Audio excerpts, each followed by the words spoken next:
Hey Doc, hope this quarter's been really great for you. I've learned a lot, really appreciate everything so far. I have 4 cervicals and 3 shoulder drills to go over today. So starting with the first cervicals, we're gonna do the red light range of motion drill. This is essentially, come to a red light, spend a little time working on that cervical range of motion. First we'll do a flexion. So you're gonna be in that state of flexion and just, I like using both hands. I feel like I have a little more control than one, but you can use one. I think you demonstrated one in the video, but flexion, you're gonna apply a little pressure. We'll work on flexion and then extension.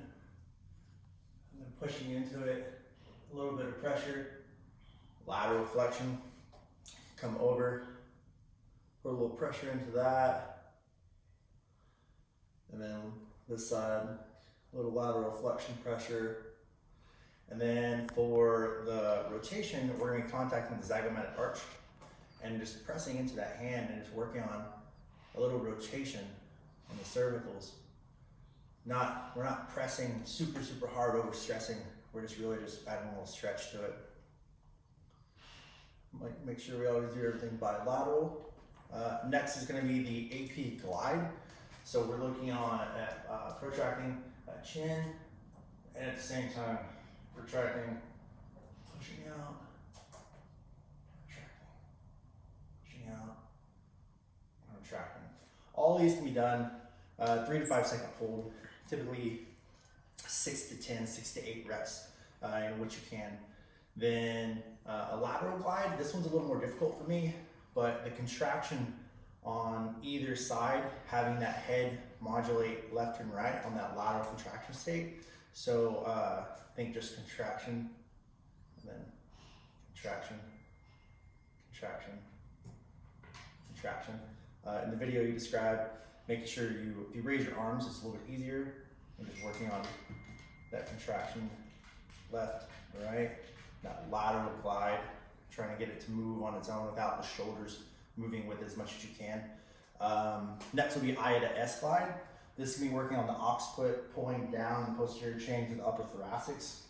That's just me, that chin tuck, and then a little bit of a head pulling on the back of the occiput, rolling it forward, and while pushing and bringing that I to S motion.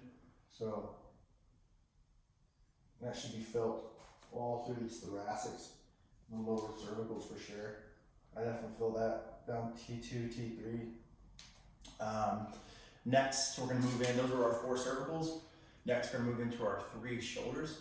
The first one will be the socket drill. So the socket drill, I think like a mime. So I'm pushing out against an imaginary wall, making sure if I have that extension state in my hand, if I can get out into a complete extension state, and at the same time I'm pulling in and pulling my sockets into the groove, and then or into the joint, and then pushing out. So I'm stretching really both ways. One of the good cues here is to tap the rhomboids, make sure that the rhomboids are being activated. That way you have that contraction pattern. The sockets are being actually engaged. Next would be a shoulder roll. So much like the cat-cow, but not so much a thoracic flexion extension, but more of opening and allowing the shoulders to move properly with a little bit of a roll mechanic. So we're down in this quadruped position, and then we're just gonna let our shoulders sink in almost like a scapular push-up, and then from here, we're just gonna roll our shoulders.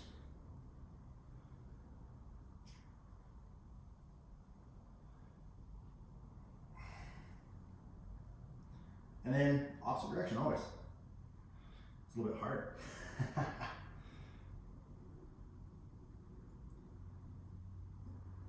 That's obviously something I need to work on. Infraspinatus is pretty tight right now, so is levator. So a little scapular dysrhythmia that I can work on myself. We can do, I think for the third, we can do swim circles. Swim circles, just that opening up, and really making sure the shoulders have that good range of motion all the way through the ball socket joint. I have a lot of crepitus, a lot of popping.